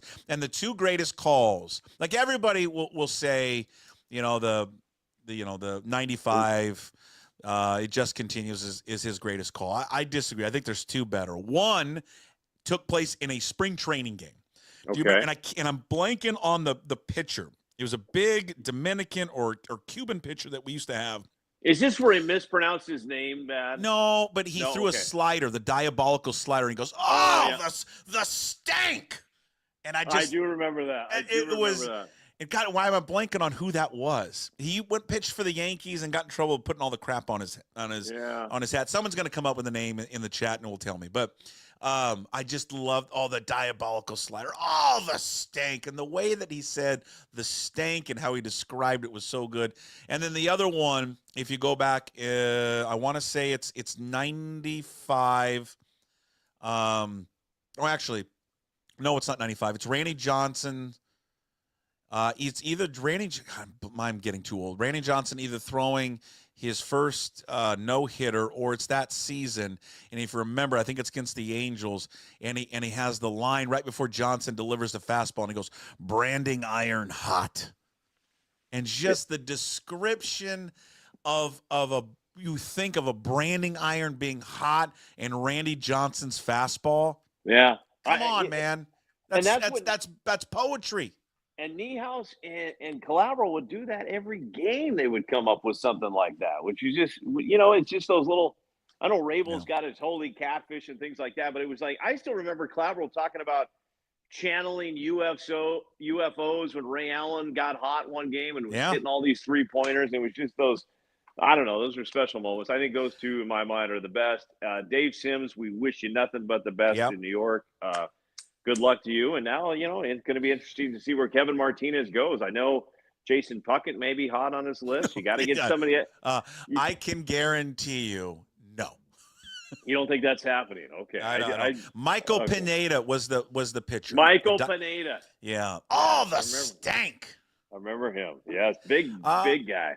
Yeah, I would just, I think Jim said, have Goldie and the Hyphen do some of the games, do the majority of the TV. Smith. Yeah, okay. I mean, put Kruger in there. I love Angie as an analyst. I'd like to see Angie get some calls.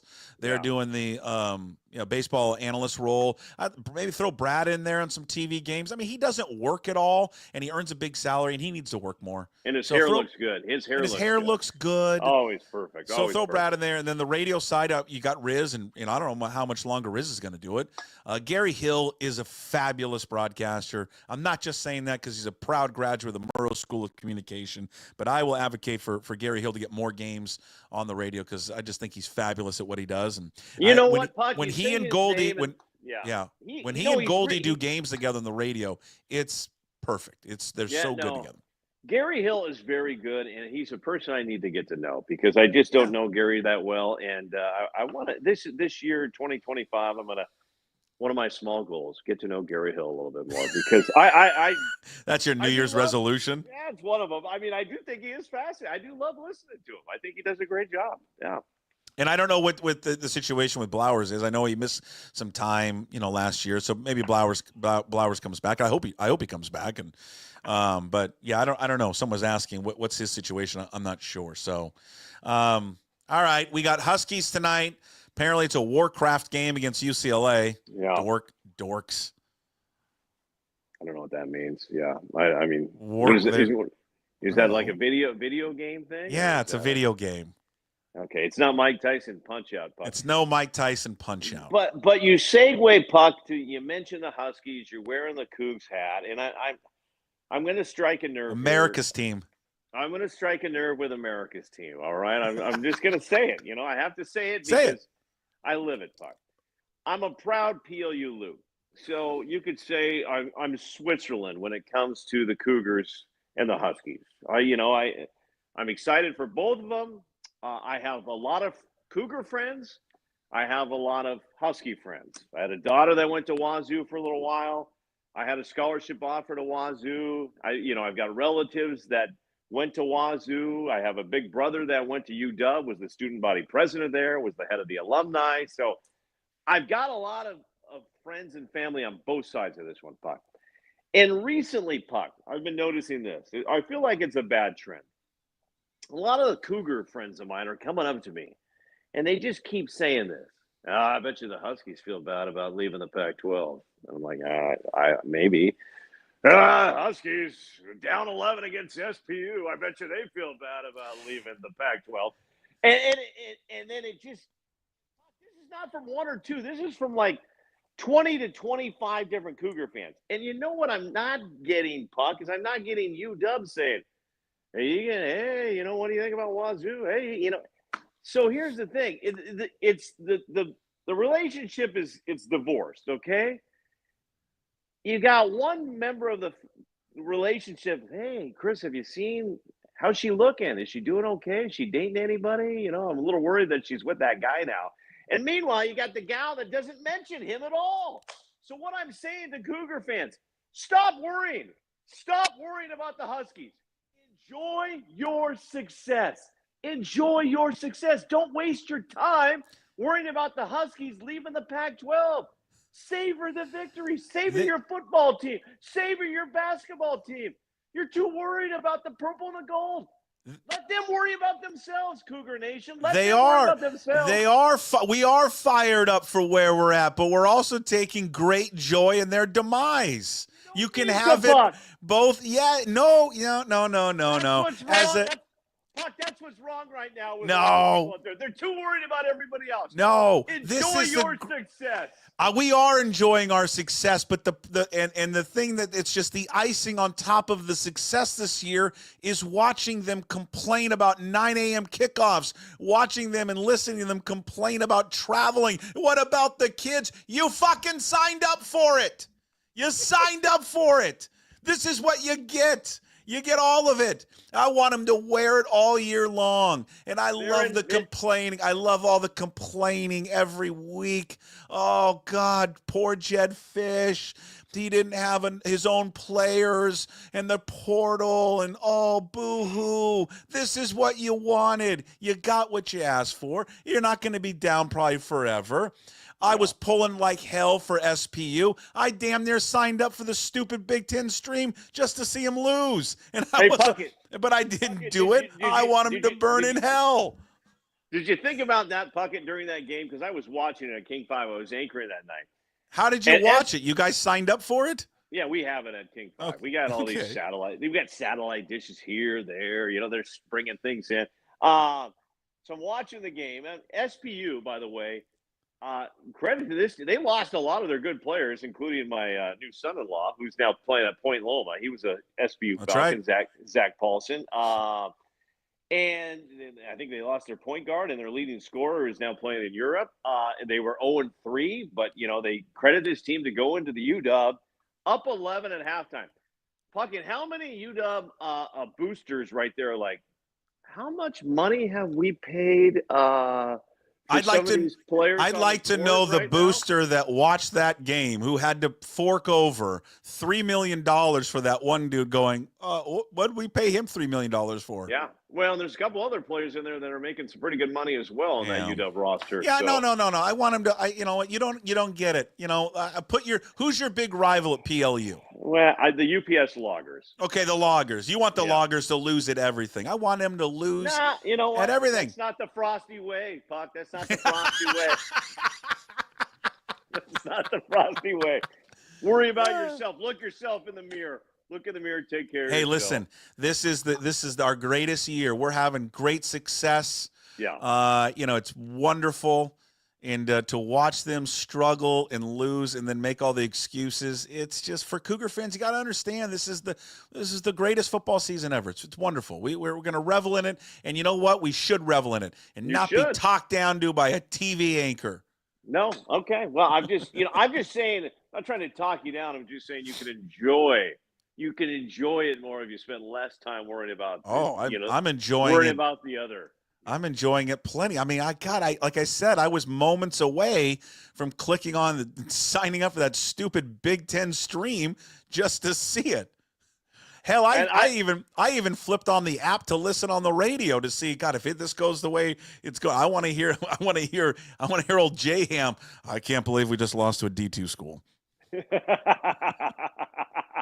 I love your tweet, by the way. I love your tweet when you said, you know, come March, this is the win that's going to move them into a top. I'm telling you, when the committee is arguing on that final weekend, and you're watching the selection show on CBS, and old Gumbel's up there, and he's like, I don't know how this committee leaves Danny Sprinkle and the Huskies off the one line after that big victory over SPU.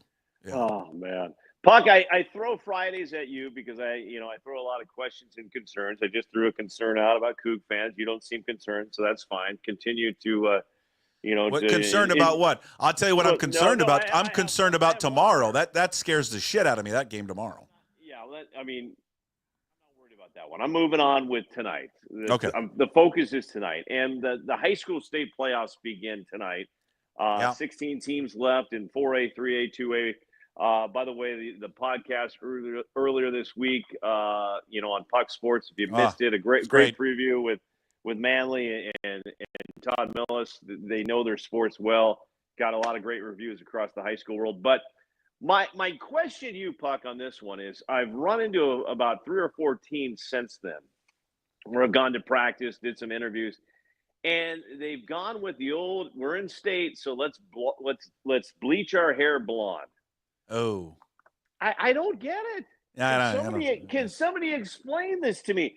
You played all season with brown or black hair, and now since you're in state, you feel like you need to bleach your hair. Why do they do this? Just to be, I don't know. I saw it last year. The baseball all-star tournament. They all did it. Everybody did the same thing. I don't understand it, to be honest with you, because you got holiday pictures coming up, Thanksgiving time's coming, and look at that kid with the blonde hair in the picture. But to each their own. It's high school kids. If I'm complaining about that, I guess that's not too bad. But good luck. It's going to be fun. It's going to be a fun night. We will be at Federal Way Memorial Stadium tonight. The Decatur Gators will be hosting Mount Tahoma. Should be a good little battle. So I'm excited. And that's a great story for people who don't know. Decatur has never been to the state playoffs. The coach, Puck. I was talking to the coach 2 days ago. You get corrected?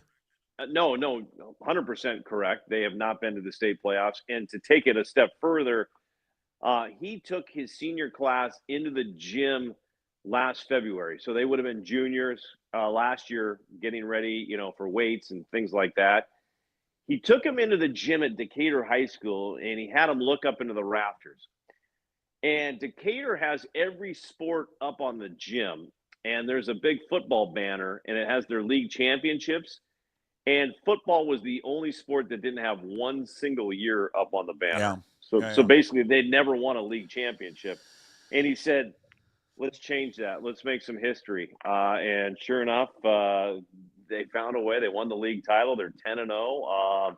It's not going to be easy in the 3A ranks. There's some really good teams, but I'm excited for this team and excited for Mount Tahoma. So good for them. That's great. And it's a great coach that says dream big, but if you want to dream big, we got to figure out how to get there, which means you got to work hard.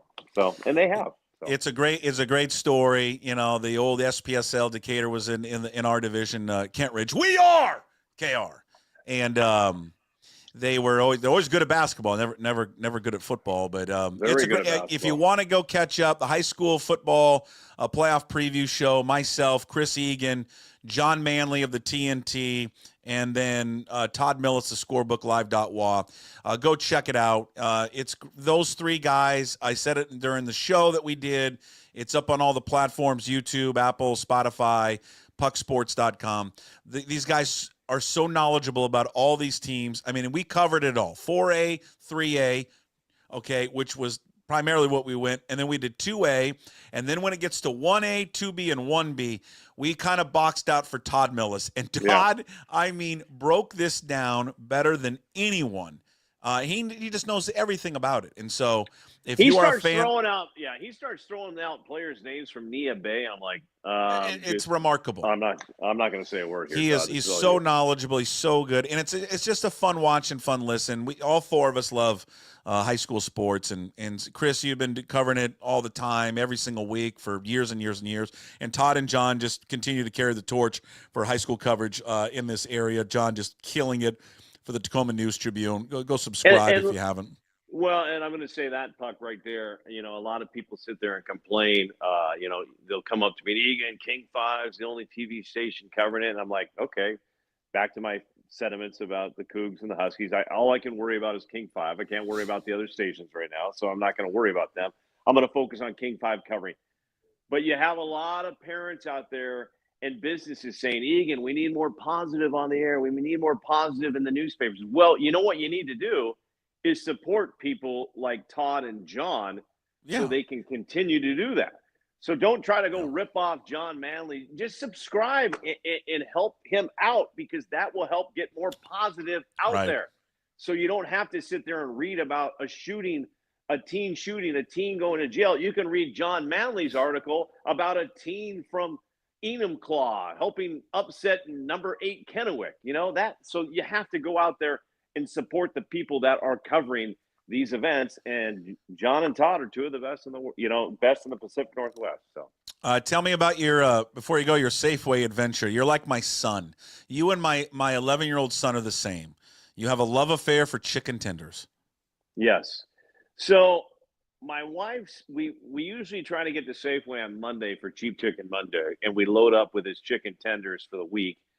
Missed out on it on Monday. Schedules got busy. Coaching 2 teams, basketball, soccer. We got work going on. The wife's, doing her real estate stuff. So I didn't get to Cheap Chicken Monday. So I told the wife, I'll go on Tuesday and just get them some chicken tenders for the week, because you know what, Puck, the modern kid doesn't want peanut butter and jelly sandwiches anymore. They don't want Hostess Twinkies. I don't know why. You got to get chicken tenders or special things. So I go to Safeway for chicken tenders only. 6 tenders. It will take care of them for Wednesday, Thursday, Friday. I get my 6 tenders, and then I'm getting ready to leave, and I see spend $100 and something and you can get a free turkey. I don't really need the turkey, Puck, but at that point, Safeway they've reeled me in with their advertisement. So all of a sudden, I'm running around the store just buying things. I get up to the cash register. My good buddy Sean, he's like, Egan, you're about $20 short. You gotta get back out there. So I'm literally like, okay, hold my food here. All for a free turkey. And I don't even know what to do with the turkey, because I don't even cook Thanksgiving. Usually go to my mom's house and the in-laws' house. But I love a good turkey. We need to have a turkey more. Yeah. We got a turkey. So kind of they got me there. So get out there right now if you want a free turkey. Free turkey. And I bring it home, and my wife's like, I don't know what you're going to do with that. But I'm like, well, we got it, honey. So there you go. All right. You're going to be all over the place tonight. Decatur, Mount Tahoma. What do you got the rest of the weekend? I mean, you got... on the anchor desk tomorrow and Saturday, Sunday on the anchor desk. We got a big the Washington Premier Thunder have a huge game 10 a.m. on Sunday at Mason Middle School in Tacoma. Good luck. Yeah, it's going to be a big one. I'll be back on the anchor desk on Monday, and then working on some prep zones as well. So yeah, it's busy time. You got Sounders cracking nonstop. Seahawks. Great. Busy time, but good times, Puck. So yeah. Way to help out your teammates, Sylvie. Okay. Hey. I think he's on the road to San Francisco for the big rivalry game down there. Yeah. All right, you're the best. We'll see you next week. Chris Egan joins us every single Friday. Thanks, Chris. Thank you, Puck. All right, Chris Egan from King 5. Once again, brought to you by Fat Zach's Pizza. Chris Egan joining us every Friday. 3 locations in Sumner, Puyallup, South Hill, home of the original No Big Dill Pickle Pizza. Fat Zach's Pizza, boy, they've been doing it for a long time, and they've been doing it great. Fat Zach's Pizza, a one-stop. Look at this pie here. Look at this pizza here at Fat Zach's Pizza. Their menu, you can order online. They got a food truck. Catering, all of it, locations, specials. They're all doing it. Follow them on social media at Fat Zach's Pizza. FatZachsPizza.com brings you Chris Egan every single week. Again, all brought to you by Fat Zach's Pizza. 3 locations, Puyallup, South Hill, and Sumner. Home of the original No Big Deal Pickle Pizza. Book one of their 3 food trucks, catering, birthday parties, graduations, corporate events. Find Fat Zach's Pizza on Facebook and Instagram, FatZachsPizza.com. Follow him on Twitter and Instagram at Chris Egan 5. All of his work at King5.com. This episode will be up on YouTube in case you missed it or you came into it late. When you're there, please subscribe. That would be great. Leave a comment. Also up on Apple, Spotify, wherever you find your podcasts, and, of course, up at PuckSports.com. All right, before we sign off here, We got to get to Hey What the Puck, brought to you by the one and only Restoration One of North Seattle. Folks, when you've got issues that are going to be plaguing you this winter, let restoration1.com, Restoration One in North Seattle, help you out. Your restoration company lets you avoid the stress of water, fire, and mold damage with their property restoration services. Locally owned and operated. Make them your first call when damages affect your residential or commercial property. 206-817. Visit them online. As you see on your screen, got it posted there for you right now. Restoration1.com, the North Seattle franchise. We're going to go back to Mike Tyson on Hey What the Puck. I know he's 28 years older than Jake Paul. I want Mike Tyson to murder this guy. I really do. I want Mike Tyson to absolutely beat the living shit out of him. Because I want this younger generation to just, and maybe it's part of me because he was such a huge deal when I was younger, like Chris and I's age, you're in your 40s, it was such a huge deal.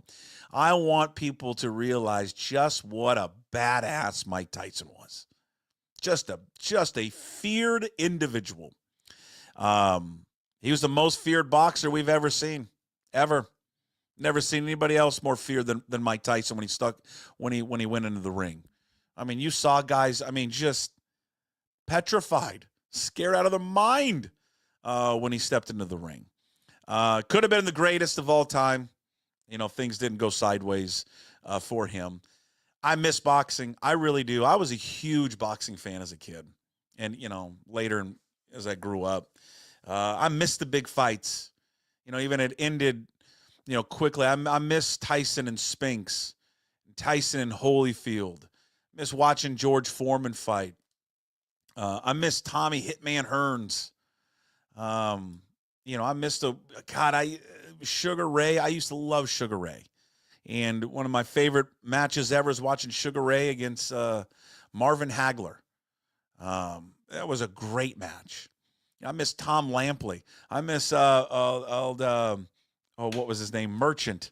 Old Merchant that used to be on HBO. I'm Freddie Pacheco. All those guys, the ringside doctor. I miss boxing a lot. I don't know why it's gone. I don't know what happened. Because when you had big boxing matches, this is more of, wrestling than it is boxing, what we're going to see tonight. I'm going to tune. I'm going to watch it. But, it was big theater. Those big matches. And, it's been replaced. It's gone. UFC has completely taken it over. I'm not sure why UFC has never hooked me. I don't. Maybe it's too barbaric. It's just there's so much blood and so much violence. Maybe that's part of it. I don't know. It just never really has hooked me. I always like boxing, just a battle of like will and stamina, attrition, guts. You combined it with strategy and longevity. Those matches would be long, and these guys are they're dead tired. They still just have the will to go out there and continue to fight. I've always loved it. I'm going to tune in tonight, but again, I just want Tyson to kill him. I want to see old Iron Mike Tyson, man. Just come out and just be like the guy that I remember. So we'll see. Got $100 bet on it tonight with Jim Moore. He's taking Jake Paul. I'm probably an idiot. I'll probably lose. I'm taking Mike Tyson. All right.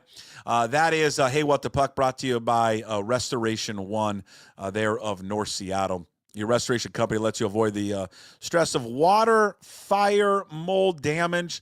Let Restoration One take care of you. It's locally owned and operated. Make them your first call when damages affect, again, your residential or commercial property. Great guys, Trent and Derek over there. 206-817-8917. Visit them online at restoration1.com. North Seattle franchise. Big thanks to those guys of always supporting the show and supporting Hey What the Puck. All right, Daily Puck Drop in the books. Boy, this is a long one. Big thanks to Lofa Tatupu, Jim Moore, Troy Wins, our handicapper, Chris Egan, Friday edition in the books. All of it up on YouTube, Apple, Spotify, wherever you find your podcasts, by the way. Go subscribe up there to all the podcast platforms. And Friday edition in the books here. Also, a reminder, again, everything is up there later on, and we separate all the interviews for you, including go, if you have some time, go join, become a member of the Pucks Posse community membership, $5 a month. You can get a 10% discount if you sign up annually to be a part of Pucks Posse community. QR code on your screen if you're watching on YouTube, or Twitter will take you right there. Also, if you just go to PuckSports.com, I'm just sharing it on the video, what it looks like. We've got exclusive content. In fact, it's coming out next week, our baseball offseason wrap-up show, which includes Ryan Divish, Adam Jude of the Seattle Times, Jim Duquette, Sirius, MLB Network Radio. Also, the Root Sports guys, Brad Adam and Bill Kruger, who are fantastic, by the way.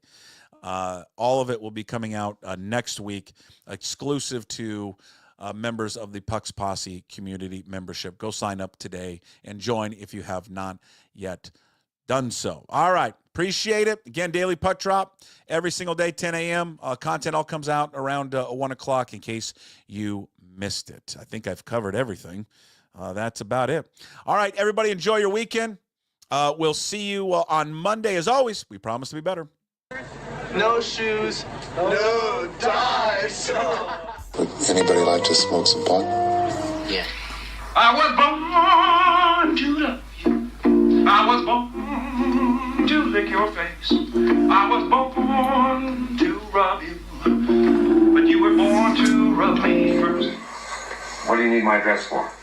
We'd like to send out a mailer. Mother of mercy, I don't speak Japanese!